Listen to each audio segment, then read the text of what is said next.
Hi, my name is Phil, and I'm here to explain to you what some of your options are for selling your home. And we're going to call these your best worst options because, unfortunately, for most Americans right now, there aren't a lot of great options for selling homes. And the reason for that is because for most people, they don't have a lot of equity in their homes. So let's just pick a home and say we're starting with a home that has a value of, let's say, $150,000. Now, I understand your house may be worth a lot more, a lot less. It really doesn't make any difference at all. I'm just picking an average price house. If your house is more expensive or less expensive, you can scale the numbers up or down accordingly. And let's say that this person owes, $145,000.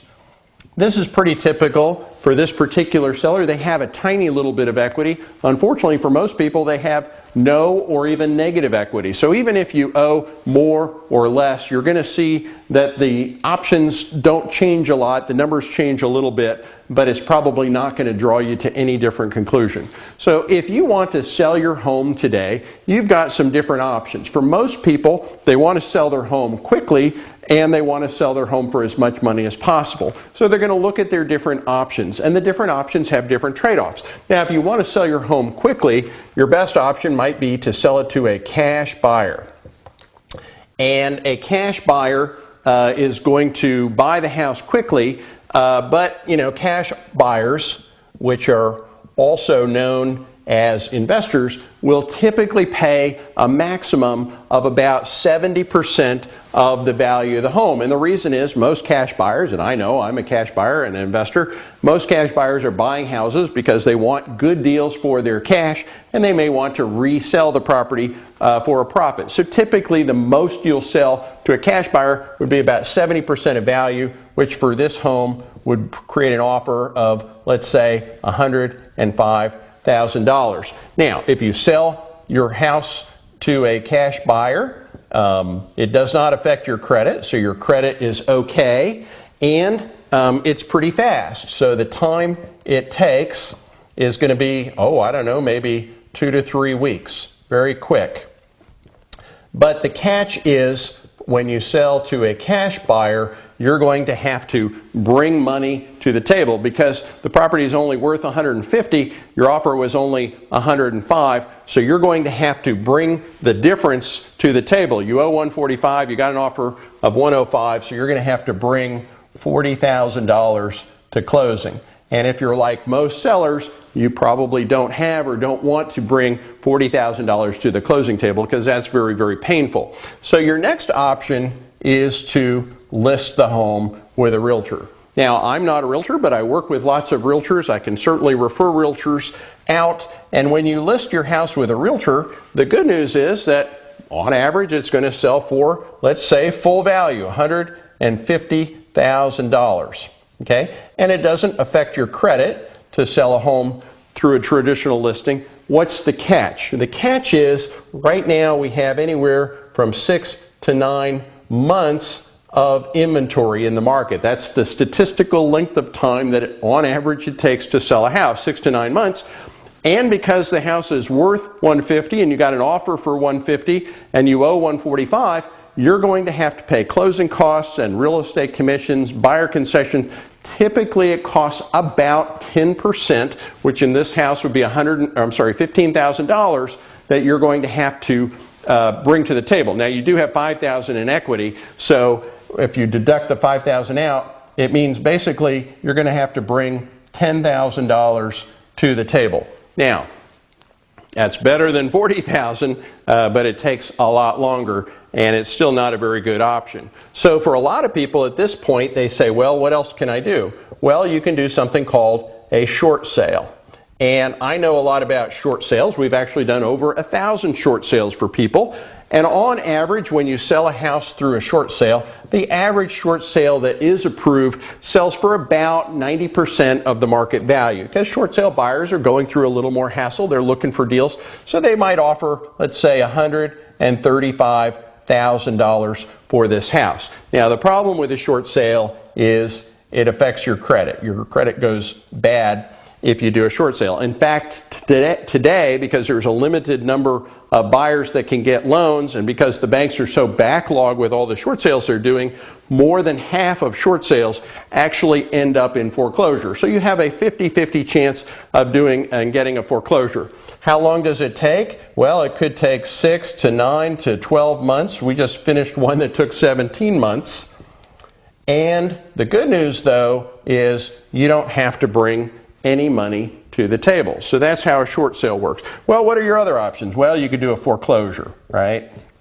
And some people just say, well, let me just give the property back to the bank. Well, if you're going to just give the property back to the lender, you know, there is no offer, so it doesn't really matter. But the real problem here is bad, you know, bad. In fact, we call, and how long does it take? It doesn't really matter. And do you have to bring any money to the table? No. But unfortunately, we call a foreclosure, we call it the atomic bomb of credit hits.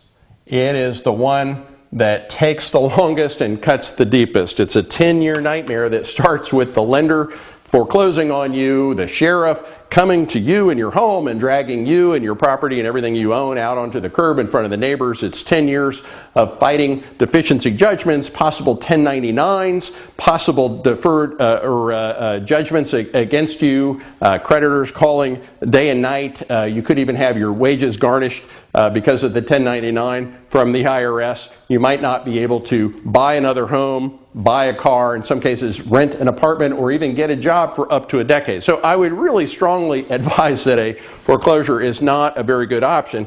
And unfortunately, if you look at all of these options, there aren't any great options here, but there is one more option that I want to bring up, and this is something called a mortgage